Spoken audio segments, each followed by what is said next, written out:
Organization isn't about controlling your home. It's about creating flow that supports your life.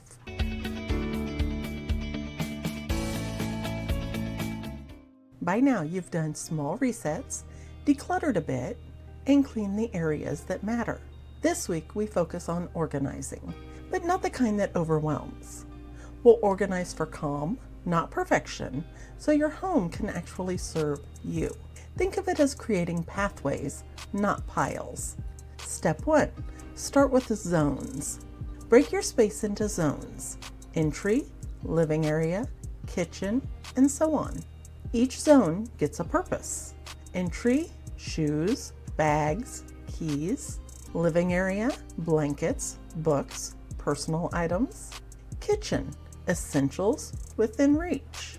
Assign homes for the items in each zone. And don't underestimate multifunctional furniture. Storage benches double as seating and drop zones. Tables and cabinets with hidden storage keep essentials accessible but out of sight. Step 2. Keep daily use items handy. What you use every day needs to be within reach. For example, rolling utility trolleys can move with you during tasks. Baskets or small trays catch items in transition. This keeps your counters and surfaces clear, even if life is busy. And here's a tip. Designate one inbox for items that don't yet have a home. Tackle it weekly instead of daily. Step 3. Redefine what organized looks like.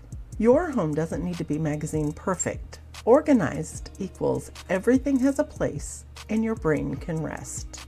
Even small systems, one bin, one drawer, one tray, reduce mental clutter dramatically.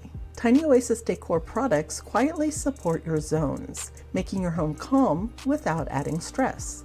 As always, you can shop the solutions at the links in the description box.